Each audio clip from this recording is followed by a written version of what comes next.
Form में तकरीबन अब 60 से 70 जो है वो शेयर मौजूद हैं, लेकिन इस पूरे फॉर्म पे तकरीबन उनके 200 करोड़ लग चुके हैं।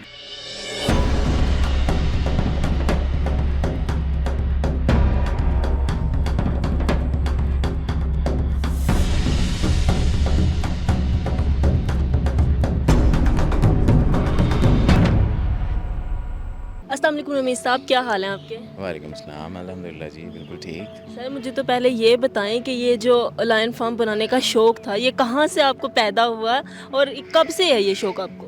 अब बेसिकली जो है ना बचपन से ही चीज़ों का शौक़ था, जानवरों का और परिंदों का।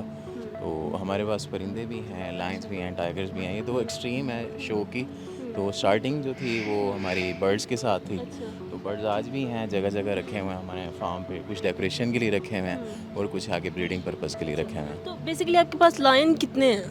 हमारे पास ऑलमोस्ट जो है बच्चे और बड़े मिला के तकरीबन 55-60 इस तरह से है। जो हमारे पास अडल्ट्स हैं वो 50 के करीब हैं। बाकी फिर बच्चे आते रहते हैं और इस तरह से कभी 80-90 हो जाते हैं, अच्छा। कभी 100 भी हो जाते हैं, कभी जो है ना ये डेथ भी हो जाती होगी। नहीं, डेथ अल्हम्दुलिल्लाह शुक्र है अल्हम्दुलिल्लाह। तकरीबन अभी 5 सालों में, लास्ट 5 सालों में तो कोई भी ऐसी नहीं डेथ नहीं तो सर हुई। ये खाने में खाते क्या हैं बेसिकली? ज़्यादातर हम इनको जो है ना बीफ यूज़ करवाते हैं। वैसे इनको आप चिकन भी डाल सकते हैं या कोई भी मीट की वैरायटी हो आप इनको डाल सकते हैं। तो हमारे उसमें जो है वो एक्सपीरियंस में बीफ ज़्यादा बेहतर है। तो मतलब ये खाना बेसिकली दिन में कितना टाइम खाते हैं?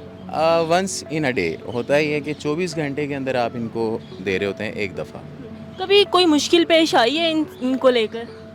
नहीं, अल्हम्दुलिल्लाह ना हमारा जो डिज़ाइन है, स्ट्रक्चर है बिल्डिंग का और इंफ्रास्ट्रक्चर है, उसके अंदर हमने पहले से ही सारी चीज़ें सोच के डिज़ाइन की थी कि खुदा ना खास्ता इंसिडेंट्स भी हो सकते हैं और ये जानवर ऐसा है, प्रेडेटर है। तो इन सब चीज़ों को हमने पहले से सोच के डिज़ाइन किया था कि ऐसी कोई चीज़ ना हो और अल्हम्दुलिल्लाह कभी ऐसा हुआ भी नहीं। सर ये लायन वगैरह हैं, कभी इन्होंने आप पर हमला भी किया है? असल में मैंने वही बताया ना कि हम लोग ना थोड़ा-सा इन चीज़ों को पैरामीटर्स को कंसीडर करते हैं। सेफ्टी रखते हैं अपनी भी और जानवरों की भी। तो कुछ मेरे पास जो एनिमल टेम हैं, तो उनसे तो मैं मुलाकात करता भी हूँ, केजेज़ में भी जाता हूँ, उनसे हम मिलते भी हैं। पर जो टेम नहीं है, उनसे एक डिस्टेंस मेंटेन रखते हैं और जो भी हमारा काम वगैरह होता है, तो वो फिर प्रोटोकॉल के थ्रू होता है। अच्छा, जैसे कि आप जाते हैं, इनसे मिलते भी हैं, बेसिकली फिर ये आपको पहचानना शुरू करते हैं? बिल्कुल, ऐसे ही है जैसे आपकी फैमिली मेंबर होते हैं, आपको पहचानते हैं। अभी मैं यहाँ खड़ा हूँ तो ये सारे इसी वजह से यहाँ खड़े हुए हैं कि मैं यहाँ खड़ा हूँ। ये ये इसी देखिए वजह से आपने इधर। सेफ्टी भी बड़ी रखी है, मतलब ऊपर से बंद है, हर जगह से आपने जाले वगैरह लगाए हुए हैं। अभी हम सामने खड़े हैं तो जी, जी। हर तरफ से बड़ी आपने मतलब चीज़ को बड़ा मेंटेन किया हुआ जी, है। जी। ये सारा पहले से हमने जो है ना डिज़ाइन में सारी चीज़ सोची थी। कि जैसे आपने सवाल किया ना कि आपने सेफ्टी के हवाले से कभी कोई इश्यू तो नहीं हुआ। तो इस चीज़ों को हमने पहले सोचा था कि खुदा न ख़ास्ता ये जानवर है और ऐसा जानवर है कि खुल जाए तो लोगों को नुकसान भी पहुँचा सकता है, हमें भी नुकसान पहुँचा सकता है। तो लाज़मी नहीं है कि आपके पास हर जानवर टेम हो। तो इसी हिसाब से हर चीज़ जो है वो पहले से डिज़ाइन की थी। इवन कि इसकी जो जालियाँ हैं वो भी हमने उस हिसाब से डिज़ाइन की हैं कि जो मंगवाई थी स्पेशल तैयार करवाई थी कि मोटी गेज की हों, खुदा ना खास्ता जो है ना किसी का हाथ अंदर ना जा सके। तो इस हिसाब से हों कि कोई मतलब एक सेफ्टी मेजर्स के हिसाब से इसको डिज़ाइन किया हुआ है। अच्छा, फिर जो आप खाना वगैरह इनको देते हैं, जी, तो जी। फिर वो उसका हिसाब क्या होता है? कौन डालता है? कैसा होता है? बेसिकली जो इनको खाने का भी निज़ाम है ना वो भी सारा इनका मेंटेनेंस का निज़ाम बाहर से है। आप सिर्फ़ एक दफ़ा दिन में सफाई के लिए या 2 दफ़ा कोई अंदर जाता है, उसके लिए भी जो है ना अंदर पीछे छोटे केजेस बने हुए हैं, जानवरों को पहले उधर बंद किया जाता है, फिर अंदर जाके सफाई होती है। बाकी इनका पानी पीने का निज़ाम है या फिर इनके खाने का निज़ाम है, वो सारा का सारा केजेस के बाहर से होता है। अगर आपको शायद पीछे नज़र आ रहा हो तो वो पाइप्स लगे हुए हैं नीचे, ठीक है? और आगे बाउल हैं। तो बाहर से वो गोश्त डाल देते हैं और वो स्लिप होके बाउल में आ जाता है, तो फिर ये खा लेते हैं। अभी आप यहाँ पे खड़े हैं तो ये कैसे उमड़-उमड़ के आ रहे हैं? ये बेसिकली डेली मैं इनके पास आता हूँ, केजेस में भी इनके जा रहा होता हूँ। तो ये मेरे टेम टाइगर्स हैं, तो इसलिए इनको मेरी पहचान है। तो मैं जब भी मोस्टली यहाँ आता हूँ तो ये फिर आ जाते अच्छा, हैं। बेसिकली आप यहाँ पर कितना टाइम गुज़ार लेते हैं इनके साथ? मेरा तकरीबन सारा दिन ही यहीं पे होता है। सुबह आते हैं तो शाम तक यहीं होते हैं। अच्छा, तो इनकी मेंटेनेंस पे मंथली कितना का खर्चा आ जाता है? इनकी मेंटेनेंस पे जितना फॉर्म है उस हिसाब से बस ही है, आ ही जाता है थोड़ा बहुत बताना नहीं खर्चा। चाह रहे आप। अच्छा, बेसिकली वैसे ये पूरा फॉर्म बनाने में टाइम कितना लगा आपको? क्योंकि मैं देख रही हूँ हर चीज़ बड़ी अच्छे तरीके से मैनेज हुई है, ऊपर से सफाई जो है वो बहुत अच्छी की हुई है और हर चीज़ अपने अपनी तरीके से की हुई है हर बड़े लिहाज से। असल में इसका जो अगर आप फार्म देखें ना तो ये डिफरेंट पार्ट्स में बना हुआ है। मतलब आज भी आप शायद जहाँ से आप आए थे तो वहाँ पे एक कंस्ट्रक्शन का एरिया आपने देखा होगा वो चल रहा है। तो पहले हमने ये लाइन सेक्शन बनाया था, फिर डेयर्स का सेक्शन बनाया था, ठीक है। अब उसके बाद जो है ना एक और सेक्शन हमने स्टार्ट किया है, फिर कैटल्स बनाई थी। तो इस तरह सेक्शन से बनाया था। तो अगर आप इसको देखें तो इस पूरे के पूरे की जो स्ट्रगल है वो तकरीबन 17-18 साल हो गए हैं हमें इस काम के अंदर, और मतलब बर्ड्स का और इस तरह से जो शौक़ चलता आ रहा है। तो अब और एग्जैक्टली इस फार्म की जगह की मैं बात करूं जहां पे ये फार्म है तो तकरीबन 5 साल इसको भी हो गए हैं मतलब तकरीबन आपने आधी ज़िंदगी इसको दे दी है। तकरीबन। जब से बड़ा हुआ हूं तो तब से ये यही चल रहा है। काफ़ी शौक था आपको, ये शौक पैदा कहाँ से हुआ था बेसिकली? ये जो है ना बेसिकली यूँ समझ लें कि आप शौक़ ट्रांसफ़र हुआ हुआ है। मेरे बड़े भाई को शौक़ था परिंदों का, बर्ड्स का। तो मैं छोटा था, फिर उस टाइम वो घर पे आते थे, कबूतर उड़ाना और इस तरह की एक्टिविटीज़ होनी। तो वहाँ से बस फिर एक शौक़ जो लगा तो फिर वो चला गया। अच्छा, एटलीस्ट इस फॉर्म पे कितना खर्चा हो गया होगा? मैंने सच कोई मतलब लिखा हुआ नहीं है, सोचा भी नहीं है। मैंने आपको जैसे बताया कि यार 17-18 साल की मेहनत है और थोड़े-थोड़े करके आहिस्ता-आहिस्ता इधर से ही कमा के इधर ही लगाते रहें। तो अब कोई एस्टिमेट भी नहीं है, कोई आइडिया भी नहीं है, क्योंकि यहीं से कमाया, यहीं लगाया। तो जो है अब यही है बस। अच्छा, वैसे आपका फेवरेट जानवर यहाँ पर कौन सा है और वो जिससे आपको सबसे ज़्यादा उनसीयत है? मुझे सारे ही बहुत प्यारे लगते हैं। मेरे तो सबसे उनसे क्योंकि ज़ाहिर-सी बात है मैंने हर जानवर अपने शौक़ से लिया हुआ। तो कुछ ऐसे हैं जैसे घोड़ा है मेरा, वो राइड हम करते हैं, उसके साथ ज़्यादा टाइम स्पेंड हो जाता है। फिर जो मेरी टाइगर्स हैं उनके साथ, जिनका मैंने बताया मेरे साथ टेम है, तो उनके साथ ज़्यादा टाइम स्पेंड हो जाता है। इसी तरह कुछ ऐसे जानवर हैं जिनके साथ आपका ज़्यादा टाइम स्पेंड होता है, उनसे ज़्यादा अटैचमेंट होती है। अच्छा, मैं देख रही हूँ कि यहाँ पर क्लास भी दी जा रही है। जो आपके घोड़े बाहर खड़े हैं उनको बेसिकली एक आदमी है जो उनको पूरी क्लास देता है, उनको बताता है कि ये करना, ये करो, और वो सीख भी रहे हैं। असल में ये जो मेरा घोड़ा है अभी ये बच्चा है। तो घोड़ों के अंदर चीज़ें होती हैं उनकी, जब आप राइडिंग करते हैं तो उनकी चाल वगैरह सीधी करवाना और उनको छोटे-छोटे ऐसे स्टेप्स सिखाना जिससे वो चलते हैं तो खूबसूरत लगते हैं। तो ये सारी चीज़ें जो है ना घोड़ों के साथ होती हैं, तो वही वो बंदा जो है ना उनको सिखा रहा था। घुड़सवारी का भी शौक रखते हैं फिर आप? हाँ, अब वैसे पहले मुझे नहीं था, पर अब ये है कि दोस्त ऐसे, ज़ाहिर-सी बात है जब आप फील्ड में होते हैं ना तो दोस्त भी आपको रंग-बिरंगे मिल रहे होते हैं। तो हमें जो है ना फिर उन्हीं से जो है ये शौक भी लग गया हॉर्स राइडिंग का। तो मैं भी हॉर्स राइडिंग सीख ही रहा हूँ। एग्ज़ैक्टली जो है ना मतलब मैं पूरी तरह से राइडर नहीं हूँ, मेरे दोस्त हैं जो पूरी राइडिंग करते हैं, तो मैं भी जस्ट सीख रहा हूँ। अच्छा, वैसे जितना बड़ा ये माशाल्लाह फॉर्म है, तो यहाँ पर काम कितने लोग करते हैं? मेरे अगर आप डेली वेजेस को मिला लें तो 100-125 बंदा काम करता है तकरीबन। देखा भी है क्योंकि एक इंसान क्या काम कर रहा है तो दूसरा क्या काम कर रहा है, और यहाँ की सफाई और मैनेजमेंट देख के लगता है कि वाकई यहाँ पर काम करने वाले भी मेहनती लोग हैं। ऐसे ही है, सारा दिन उनका यही काम है, सफाई वगैरह करना, जानवरों की टेक केयर करना, क्योंकि जानवर भी माशाल्लाह इतने ज़्यादा हैं तो उनकी टेक केयर के लिए भी जो है ना उतने ही बंदे लगते हैं। फ्यूचर प्लान्स फिर आपके क्या हैं इस चीज़ को लेकर? फ्यूचर प्लान का तो मैं कुछ नहीं कह सकता, बस ये है कि शौक़ जिस तरह से है, जो हमारा ये होता है कि जितनी भी अर्निंग होती है वो सारी हम फिर इधर की अर्निंग इधर ही लगा देते हैं। मतलब जितना भी यहाँ से कमाते हैं वो इसी के ऊपर लगा देते हैं। ऐसे ही है, जितना भी हम यहाँ से कमा रहे हैं वो सारा इसी के ऊपर लगा रहे हैं। तो इसी तरह वो बाय द टाइम जो है ना अल्हम्दुलिल्लाह बढ़ता भी जा रहा है, और ज़ाहिर सी बात है जिस तरह बढ़ता जा रहा है अर्निंग भी मल्टीप्लाई होती जा रही है। अच्छा, एक शेर की, एक लायन की ज़िंदगी कम से कम कितनी होती है?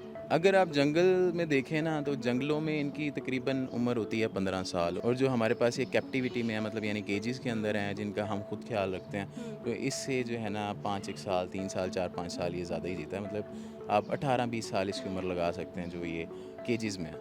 जिस तरह का आपने शौक पाला हुआ है और जिस तरह से आप इस शौक को लेकर चल रहे हैं, तो फिर मुझे नहीं लगता कि ये फॉर्म भी आपके लिए काफ़ी रहेगा, तो इरादा है एक और बनाने का? अभी एक और, असल में ना आप के पास जितनी जगह अलग-अलग ज़्यादा होती जाती है ना, उतना ज़्यादा आपकी तवज्जो भी बढ़ती जाती है और उतनी ज़्यादा आप ज़ाहिर सी बात है जानवर है, वो केयर मांगता है, तो आप जब ज़ाहिर सी बात है टाइम नहीं दे सकेंगे, उसकी तवज्जो नहीं कर सकेंगे, तो वो फिर मज़ा नहीं आता। तो अगर इसी जगह पे जितनी हमारे पास एक्सपेंशन मिली, कितनी हमें एक्सटेंशन मिली, उसमें तो हम करेंगे, पर किसी और जगह पे फ़िलहाल ना मैंने सोचा है, ना ही मैं जाना चाहूँगा। अच्छा ये भी है ना, मतलब जैसे कि आपने यहाँ पर परिंदे जानवर वगैरह रखे हुए हैं, तो उसकी जो आप ब्रीडिंग है वो भी यहीं पे ही तैयार कर रहे हैं? ये अपने आप यहाँ पे इनको माहौल ही ऐसा दिया है कि खुद ही ब्रीड करते हैं। ये जितना खुश होता है जानवर, उतना ज़्यादा अच्छा ब्रीड करता है। जितना मतलब वो कंफर्टेबल नहीं होगा, तो आपने कभी ऐसा शायद सुना हो, जो परिंदों के शौकीन है या जानवरों के शौकीन है, उन्होंने सुना होगा कि यार हमारा जानवर है वो ब्रीड नहीं कर रहा, हमने इतने टाइम से लिया हुआ रखा हुआ, क्योंकि उसे वो माहौल नहीं मिल रहा होता, वो अपने माहौल में कंफर्टेबल नहीं होता। जितना जानवर या परिंदा अपने माहौल में कंफर्टेबल होगा, उतना ज़्यादा ब्रीड करेगा। और अब आपने जो इनके लिए चीज़ें वगैरह हैं वो भी यहीं पर मतलब सारा इंतज़ाम किया हुआ है कि वहाँ से उठाते हैं खाना वगैरह, जो मतलब उनके बेसिकली घास और ये जितनी भी चीज़ें होती हैं वो भी आपने इसी फ़ॉर्म के अंदर एडजस्ट किए हैं? ये मेरे पास रकबा अल्हम्दुलिल्लाह सही है, काफ़ी ज़्यादा है। तो जो हमारे पास जितने भी कैटल्स हैं और जितने भी मेरे पास डेयर्स की वैरायटी है, जो मतलब घास खाने वाली वैरायटी है, वो सारी हम अपने फार्म से मैनेज करते हैं, अपनी फसल वगैरह खुद लगाई हुई है। जो हमारा लाइन के लिए गोश्त आता है, वो फिर बायर वेंडर से आता है। अच्छा रमीज़ साहब, जैसे कि आपको अपने बड़े भाई से ये शौक़ आया, उनसे ट्रांसफ़र आपने हुआ, तो आपसे भी आपके बच्चों में या आपके छोटे भाइयों में ये ट्रांसफ़र हो रहा है? ये तो आगे बाद में पता लगेगा कि जब बच्चे बड़े होंगे वो ट्रांसफ़र होता है या नहीं होता। वैसे वो पसंद करते हैं फार्म पे आना, मुझे क्या भी मतलब रहता इंटरेस्ट रखते हैं? है। इतना कि होता है कि फार्म पे जाना है, खेलना है, घूमना है, क्योंकि अभी उनकी एज इतनी नहीं है, छोटे हैं, तो अभी उनका खेलने में ज़्यादा इंटरेस्ट है, जानवरों को देखने में ज़्यादा इंटरेस्ट है, जैसे बच्चे चिड़ियाघर जाते हैं। तो इस हवाले इस तरह से उनका भी इंटरेस्ट है, शायद बड़े होकर उनका इंटरेस्ट डेवलप हो जाए इस तरफ। अच्छा आप चाहते हैं कि आपके किसी बच्चे का इस चीज़ में इंटरेस्ट हो और वो ख्याल रखे, क्योंकि मतलब एक सर्टेन एज के बाद शायद आपका दिल ना करे, तो आप चाहें कि भाई मैं अब ये चीज़, ये जिम्मेदारी मेरे बच्चे संभालें, तो लगता है आप चाहते हैं कि वो इंटरेस्ट रखें? बेसिकली जो ये फार्म है ना, जो आपने बात की है, इस तरह की जो जगह होती है ना, वो बनाई इसलिए जाती है जहाँ पे आपको सुकून मिले। तो जितना भी आप टाइम यहाँ स्पेंड करते हैं वो पीसफुल होता है, आपके जानवरों के साथ, इस नेचर के साथ। हर जगह जो हमने एक सेटअप किया हुआ है ताकि आप रिलैक्स हों। अगर आप इस चीज़ को देखें तो आगे बच्चे हैं, तो शायद हमारे बाद वो इसको कंटिन्यू कर लें। तो अगर करेंगे तो अच्छी बात है, खुशी होगी इस चीज़ की, क्योंकि हमारी इतनी ज़्यादा मेहनत है, इतने सालों की मेहनत है, उसको कोई आगे लेके चले तो अच्छा लगता है। तो अगर नहीं करेंगे तो फिर ज़ाहिर सी बात है वो बेच बचा के खा पी जाएंगे। सही है। अच्छा ये आप बेसिकली बाहर से भी ख़रीद के लाते हैं परिंदे? ये जो भी जानवर या परिंदे हमारे पास तकरीबन सब इम्पोर्टेड है। पाकिस्तानी वैरायटी हमारे पास शायद ना के बराबर ही होगी। कुछ उनमें हैंड्स हैं या कुछ इस टाइप की चीज़ें हैं जो हमारे पास पाकिस्तान की ब्रीड है, वरना सारी जितनी भी यहाँ पे ब्रीड पड़ी है सारी इंपोर्टेड ब्रीड है। अच्छा जब ये आप बाहर से लाते होंगे, प्रॉपर पेपर वर्क वगैरह सब होता होगा? वो ज़ाहिर सी बात है, उसके बिना तो इंपोर्ट ही नहीं हो सकते ना। हमारे ज़ाहिर सी बात है, आप जानवर बाहर से परचेज़ करेंगे, गवर्नमेंट के कुछ मामलात होते हैं, कुछ रूल्स एंड रेगुलेशंस होती हैं कि जहाँ से आप जिस कंट्री से ले रहे होते हैं उनकी कुछ रूल्स एंड रेगुलेशंस होती हैं, और कुछ इस तरह की भी चीज़ें होती हैं कि आप उसको किस चीज़ के लिए ला रहे हैं आपको वहाँ बताना पड़ता है। वो काफ़ी सारी चीज़ें हैं, वो सारे पेपर वर्क अप्रूव होता है तो जानवर इंपोर्ट होता है, अदरवाइज़ जानवर पाकिस्तान आ भी नहीं सकता। अच्छा मैं सफाई की बार-बार तारीफ़ कर रही हूँ, क्योंकि ना हम लोग जब पार्क्स वगैरह में जाते हैं, चिड़ियाघर वगैरह में जाते हैं, तो मुझे अमूमी तौर पर किसी को भी वहाँ पर इतनी सफाई नहीं नज़र आती और ना इतनी अच्छी मैनेजमेंट, और दूसरा ये सारा कुछ ड्रीमी सा लग रहा है, जैसे हम मूवीज़ में देखते हैं चीज़ें, हर चीज़ बड़े अच्छे तरीके से मैनेज हुई है, वैसी चीज़ें लगी हुई हैं, वैसे जैसे कि हम मूवीज़ में देखते हैं वो सिर्फ सेटअप लगाया जाता है, लेकिन आपने उसको ना हकीकत में ट्रांसफ़र कर दिया। अल्हम्दुलिल्लाह, बस ये है कि बात ये है कि मैन पावर हो और मालिक की खुद तवज्जो हो तो वो चीज़ें अच्छी रहती हैं। गवर्नमेंट वाली साइड पे जो आप ज़ूज़ वगैरह में जाते हैं या प्राइवेट ज़ू जो कॉलोनी वगैरह के जिस तरह पब्लिकली बने होते हैं, उनमें वो तवज्जो नहीं होती, क्योंकि ज़ाहिर सी बात है जो मालिक है वो आता ही नहीं है वहाँ देखने, ठीक है। वो आगे टीम के हाथ में होता है, लोगों के हाथ में होता है। तो फिर ज़ाहिर सी बात है पब्लिक प्लेस होती है तो लोग भी जाते हैं, तो कुछ लोग भी ख्याल नहीं करते जगह का। जी नाज़रीन, जैसा कि आपने देखा, हमने आपको रमीज़ साहब के पूरे फॉर्म का जो है विज़िट करवाया, जहाँ पर हमने आपको लायंस भी दिखाए और मुख्तलिफ़ चीज़ें दिखाई, जो कि बहुत अच्छे तरीके से ये सब कुछ जो है वो मैनेज हुआ है। मुझे उम्मीद है कि आज की हमारी वीडियो आपको पसंद आई होगी। मज़ीद ऐसी वीडियोज़ देखने के लिए देखते रहिए साउथ पंजाब डिजिटल। तब तक के लिए अल्लाह हाफ़िज़।